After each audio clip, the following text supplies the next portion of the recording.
प्रभु श्री राम की जन्मभूमि पर मंदिर के निर्माण का काम प्रारंभ हो गया है।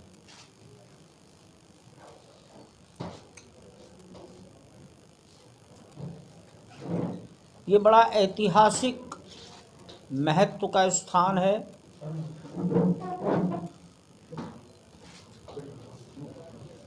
शताब्दियों तक मंदिर खड़ा रहेगा, इसलिए इस मंदिर की नींव बहुत उत्तम वाली पीढ़ियों के लिए उदाहरण बने।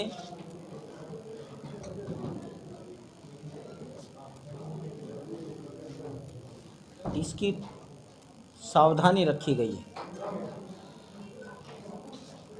देश की 4 IIT,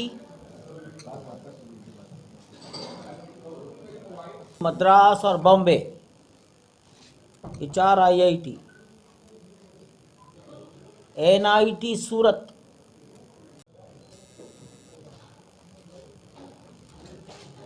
लंबा चौड़ा मंदिर है, उतनी ही लंबी चौड़ी नींव की प्लेटफॉर्म बनेगी।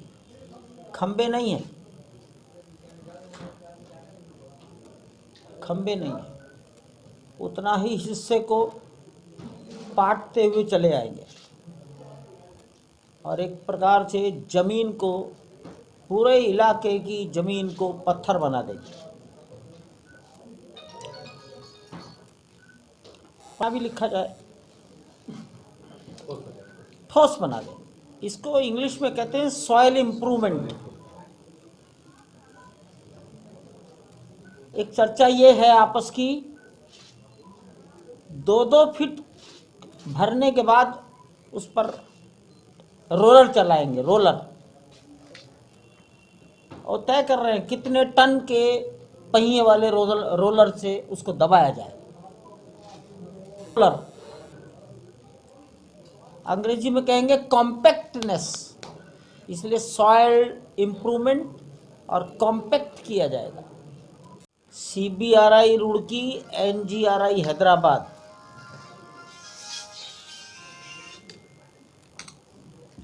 टाटा और लार्सन टुब्रो, इतनी प्रसिद्ध संस्थाओं के वैज्ञानिक और इंजीनियर्स ने भिन्न भिन्न प्रकार से प्रयोग किए हैं, आपस की वार्तालाप की है, और तब मकर संक्रांति से नींव की तैयारियां प्रारंभ हो गई।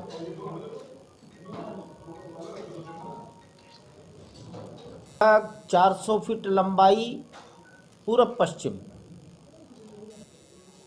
मैं लगभग बोल रहा हूँ, 250 फीट चौड़ाई उत्तर दक्षिण, और गहराई में जहां तक आवश्यक होगा,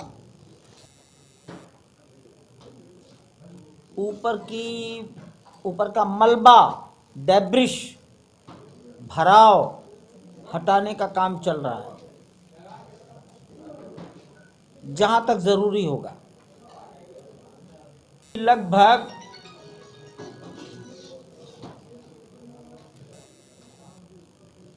1 फीट तक गहराई का मलबा हटाया जा चुका है।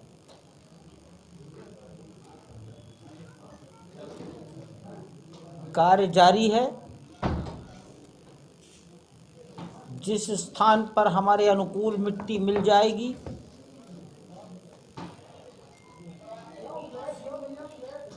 वहां से नींव का निर्माण प्रारंभ कर देंगे। लंबी उम्र वाली नींव बन जाएगी।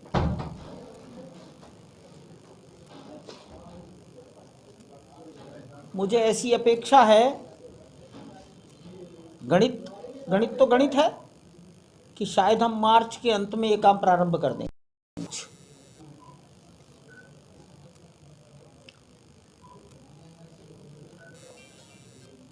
मंदिर लगभग 36 महीने में बनकर तैयार हो जाएगा।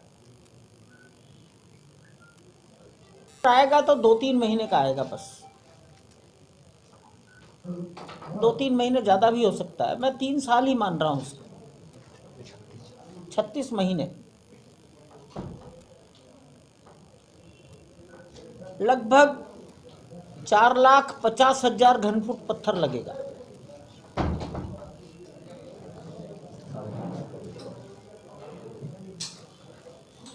मोटा मोटा मान लीजिए 60,000 घनफुट पत्थर हमारे पास है, वो तैयार है, बिल्कुल नक्काशी करके रखा है, वो पहले वही फिट होगा। तो 3.25 लाख 3,80,000 इतना पत्थर और लेना है।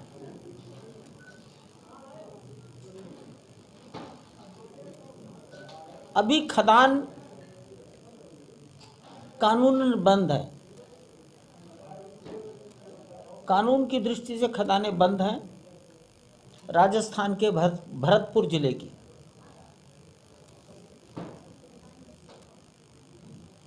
राजस्थान सरकार से हमारी हाथ जोड़कर प्रार्थना है कि जिस एरिया का पत्थर मंदिर में लगना है, वहाँ की खदानों को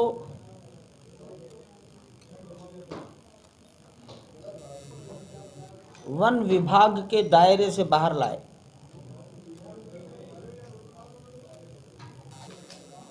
राजस्थान में वन क्षेत्र घटना नहीं चाहिए, वहाँ की आवश्यकता है। जितने अधिक पेड़ होंगे वहाँ पर हरियाली होगी, पानी होगा, ऊसरपन खत्म होगा।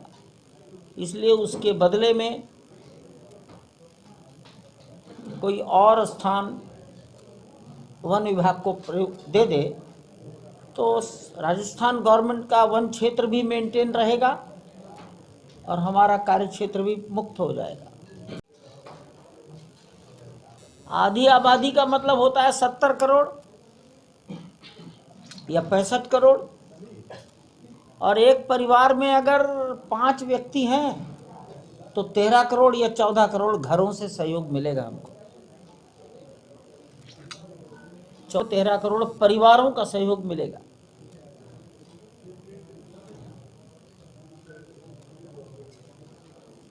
गरीब से गरीब आदमी उमंग और उत्साह से दे रहा है। भिक्षुक भी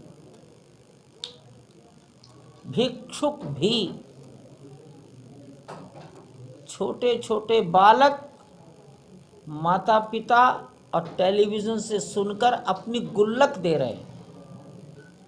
कल्पनाओं से बहुत आगे जाकर समाज का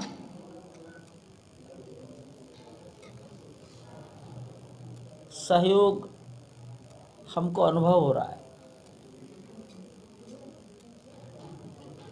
पूर्ण पारदर्शिता है हिसाब किताब में,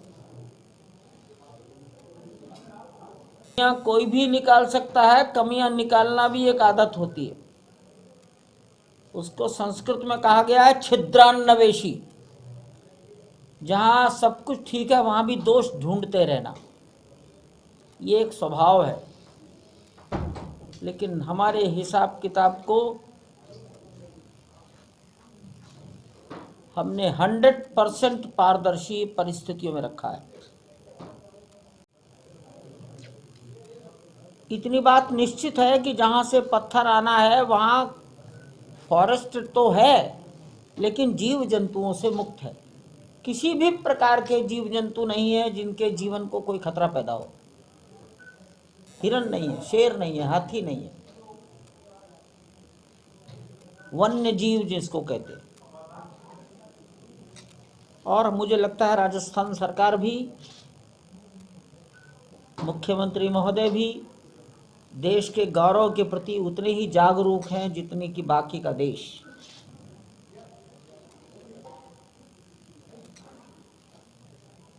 इसलिए मुख्यमंत्री इस राष्ट्रीय सम्मान के मंदिर में सहयोगी भूमिका निभाएंगे, ऐसी हम अपेक्षा भी करते हैं, ऐसा हम निवेदन भी करते हैं।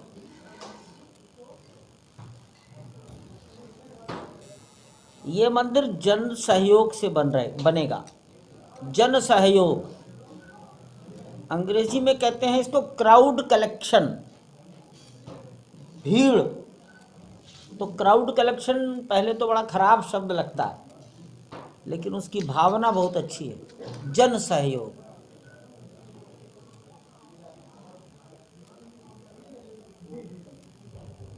हमारा प्रयास है कि देश की कम से कम आधी आबादी का योगदान हमें प्राप्त होगा। मुझे उनमें से किसी का उत्तर नहीं देना है, उनको भगवान सद्बुद्धि दे।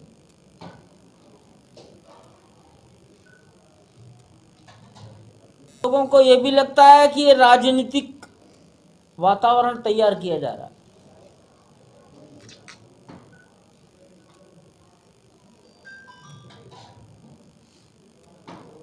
ऐसा विचार रखने वाले सज्जनों से निवेदन है वो भी अपने राजनीतिक कार्यकर्ताओं को बढ़ चढ़कर हिस्सा लेने के लिए प्रेरणा दे, तो वो भी मजा उठाएं। आप भाग ले रहे तो किसी को रोका है क्या? वो भी अपने प्रभाव क्षेत्र के लोगों को इकट्ठा करें कि हम भगवान के घर निर्माण में पैसा देंगे, मैं वहाँ भी जाऊँगा, लेकिन वो बुलाएं। ये देश के राष्ट्र के गौरव का मंदिर है, राजनीतिक लाभ का मंदिर नहीं है। अब जिन लोगों ने 1984 से इस लड़ाई में अपनी तरुणाई में बढ़ चढ़ कर हिस्सा लिया, आज वो देश की सत्ता पर काबिज है। इसमें दोष उनका है जो पिछड़े। आपका क्या दोष है? यहाँ पर आंदोलन में बढ़ चढ़ कर 1983 से हिस्सा लेते थे। अभी सर अनंत उम्र का हूँ। आप न्यू, अब जब तक सांस तब तक आस, और क्या, तब तक सांस तब तक सुनो, आस। तुम रोज सड़क पे चलते हो ना, जी। कभी कीचड़ में फिसलन में भी चलना पड़ता है ना, सावधानता से चलना पड़ता है। एक पैर जम जाए तब दूसरा उठा के आगे बढ़ाना होता है। एक काम पूरा होने दो। तो संभालते हैं, तो बाकी सबके लिए भी मार्केट खुला है, मैदान खुला है। अपनी तरुणाई को कहो, घर घर जाओ, गांव गांव जाओ, पैसा इकट्ठा करो, भगवान के मंदिर के लिए दो, उनका भी ग्राफ पड़ेगा।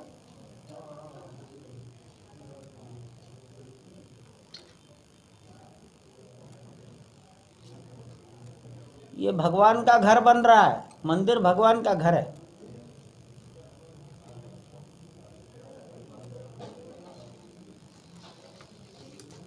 अनंत, हरि अनंत, परमात्मा अनंत के रूप में माने जाते हैं, अनंत का घर है।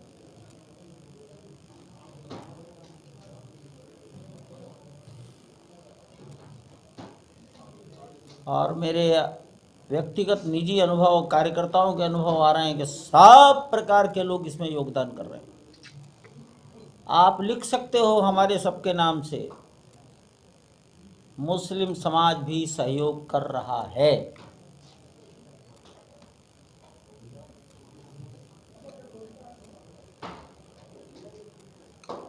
करने वाले मुस्लिमों के पूर्वज कभी न कभी हिंदू थे, कभी न कभी हिंदू थे, 500 साल 400 साल पहले। तो उनको लगता है राम हमारे पूर्वजों के भी पूर्वज। देश में सुख, शांति, सद्भाव की इच्छा रखने वाले तमाम लोग इसमें सहयोग कर रहे हैं। इतना ही मेरा कहना है। एक चीज आधी छोड़ दी, आधी कौन वर्ग है, मतलब कौन नहीं साहब? आधी छोड़ दी इसलिए दी कि मुझे मालूम है हम कितना पैदल चल सकते हैं। भगवान ने किसी को कहा शाम तक तू जितनी जमीन नाप लेगा वो तेरी हो जाएगी। उसने चलना शुरू कर दिया, शाम तक चलता ही रहा, चलता ही रहा, शाम हो गई, वो वापस ही न लौट सका, तो एक रेखा मिली उसको। जमीन तो तब मिलेगी जब लौट के आ जाएगा। तो हम ऐसा ना हो बात करें जो हम अपने जीवन में कर ही ना सके। आखिर सब गृहस्थ लोग हैं, इनके पास भी परिवार है, व्यापार है, तो हमें मालूम है कि हमारी ताकत कितनी। हमने सोचा भाई हमारी ताकत है आधी आबादी तक पहुंचना। किन आधी आबादी को? गरीब से गरीब तक, 4 लाख गांवों तक। 4 लाख गांव बोल रहा हूं, शहरों के मोहल्ले नहीं बोल रहा हूं। अंडमान निकोबार, मिजोरम, मेघालय, नागालैंड, अरुणाचल और गुजरात का समुद्री तट, कच्छ का रण। अपने आप आई है, किसी हाँ, से मांगी भी नहीं, हाँ, किसी मांगी से। नहीं किसी से, मतलब और किसी को ये नहीं किसी कहा को कि इतना कितना दो। इतना, किसी को भी ये नहीं कहा कि इतना दो। एक भी व्यक्ति को ये नहीं कहा कि आपको क्या देना है, और एक भी व्यक्ति को ये कहा कि उन सबको पता चला मानी चंपत जी आ रहे हैं, अखबार में आप लोगों के माध्यम से पता चला, तो लोगों ने फ़ोन किया, तो वो लगभग 2 करोड़ की ज़्यादा। एक स्पर्श इंडस्ट्रीज वालों ने 51 लाख रुपए की, प्रशांत कुमार अग्रवाल ने राशि दी है। 25 लाख रुपए की गोल्डी मसाले वालों ने, सुनील गुप्ता ने दी है, और बाकी लोगों ने दी, उसकी सूची हमारे पास है। और आज के कार्यक्रम में माननीय चंपत जी के निर्देश और इच्छा के अनुसार कि ये नहीं जाना चाहिए कि सिर्फ बड़े आदमियों का कार्यक्रम है, तो माननीय चंपत जी ने एक दिशा निर्देश दिया। उस नाते से भी एक जो हमारा एक कार्यकर्ता है वाल्मीकि समाज का, अशोक वाल्मीकि, उसने 1000 रुपया दिया। और एक हमारे कार्यकर्ता के वहाँ पर लेबर काम करते हैं, तो उसने पूछा था, उसने कहा हम जा रहे हैं वहाँ, तो उसने कहा साहब हम भी कुछ देंगे, तो 100 रुपया उसने भी दिया। तो उसका नाम अनीता कुछ ऐसे था, क्या नाम, अनीता, अनीता आगे लेबर मजदूरी आए थे। तो हमने 51 लाख रुपया जिसने दिया उसको भी मंच पर बिठाया, उसके बगल में 1000 वाले को भी बिठाया, ताकि इससे नहीं है कि सिर्फ बड़े लोगों का कार्यक्रम है। जैसे माननीय चंपा जी ने कहा कि हम मजदूर के पास भी जाना है, भिखारियों ने भी अपना योगदान दिया, तो उस नाते से समाज के हर वर्ग का उसमें योगदान हो, इस निमित्त आज माननीय यहाँ पे कार्यक्रम था, और माननीय चंपत जी का मार्गदर्शन हम सब लोगों को प्राप्त हुआ है। हमारे लिए सौभाग्य की बात है कि भगवान श्री राम के दिव्य मंदिर में सेवा करने का सौभाग्य हमारे को इस जन्म में मिला, उतना ही मैं कहूँ। चलो, इतने बड़े देश में सरकारों में धोखे हो रहे हैं कि नहीं, बैंकों में ठगी हो रही है कि नहीं, ठीक है ना? अरे भगवान ने हो सकता है इसी काम के लिए, इसी माध्यम से उनकी रोजी रोटी लिखी हो। मैं सकारात्मक काम में दिमाग लगा रहा हूँ। समर्पण का अभियान पूरा होगा। अभियान का मतलब है आज जो 9 से 10 लाख लोग घूम रहे हैं, इनको कहेंगे बस अब अपना हिसाब जल्दी से ख़त्म करो, क्योंकि हमारा 31 मार्च आने वाला है, उसका ऑडिट होना है। इसके बाद क्या है? इसके बाद कौन से कार्यक्रम? कार्यक्रम तो कोई नहीं है, चलता रहेगा। दो तो चलता ही कुछ तो कार्यक्रम तैयार हो चुके हैं। नहीं, अभी नहीं सोचा। अच्छा, एक चीज आपने लास्ट बार इंतजार करनी है उन्हें। भारत में विदेशी मुद्रा के दान के कायदे कानून की जब जानकारी हो जाएगी तो वो ये कहना बंद कर देंगे। भारत के कानून काफ़ी इसमें कड़े हैं और हम कानून का पालन करना चाहते हैं। 2, 3, 4 महीने के बाद उनकी इच्छाएं पूरी हो जाएंगी, तब भारत का अभियान भी पूरा हो जाएगा, ऑडिट भी हो जाएगा, एक काम से हमारा ध्यान पूरा मुक्त हो जाएगा। स्टेप बाय स्टेप करेंगे। या कैसे उसे रोकेंगे? हाँ, कल इन अवस्था में घटना हुई है कि मान लो वहाँ 4 सुनो भाई, हाँ, एक लड़के ने लिखना मत इसको, अगर किसी ने भी लिखा तो कुछ ऑफिशियल है, ऑन रिकॉर्ड है। एक लड़के ने वेबसाइट बनाई और उसने राम जन्मभूमि मंदिर के लिए लोगों से दान मांगा। वो वेबसाइट पकड़ी गई अमेरिका में, यहाँ नहीं पकड़ी गई। उसने सीधी चिट्ठी लिखी उत्तर प्रदेश के डीजीपी को। डीजीपी ने वो ईमेल फॉरवर्ड कर दिया डीआईजी को। अयोध्या का एसएसपी डीआईजी रैंक का है, वो मिल गई। उन्होंने मेरे पास एक पुलिस ऑफिसर भेज दिया कि आप इसकी रिपोर्ट कराइए। मैंने कहा मैं तो किसी के खिलाफ रिपोर्ट करता नहीं, तुम लिख लाओ मैं साइन कर दूंगा। रिपोर्ट पुलिस इंस्पेक्टर लिख लाए, मैंने साइन कर दिया। 3 दिन बाद वो लड़का पकड़ा गया, उसके पिताजी पकड़े गए, दोनों कानपुर के थे। अब रुको, अब उनका फ़ोटो मेरे पास आया कि साहब ये लड़के हैं, क्या करें? तो मैंने, ये तो बड़ा अबोध बालक है। कि हाँ साहब, इंजीनियरिंग पढ़ रहा है और 22 साल की उम्र है। तो मैंने कहा छोड़ दो इसे, क्योंकि इसकी ज़िंदगी बर्बाद हो जाएगी। छोड़ने के बाद ये सुधर भी सकता है और ये बहुत बड़ा ठग भी बन सकता है। इसका भविष्य इसके ऊपर, मेरे कारण इसकी ज़िंदगी बर्बाद नहीं। 7-8 हज़ार रुपये इसने शायद इकट्ठे किए, 8,100 कुछ भाड़ में जाए, और उसके माफ़ीनामा लिखवा कर उसके पिताजी उसके अंगूठे चेहरे के फोटो लेकर ख़त्म करो। ये मेरा मैं आपको सूचित कर दूं, देह से समर्पण स्वीकार किया गया है। लेह लद्दाख जहां बर्फ है वहां से भी समर्पण स्वीकार हुआ है। तो जब मत दी है तो इससे गहराई का अनुभव होना चाहिए। सर एक चीज और कि इस समय राम मंदिर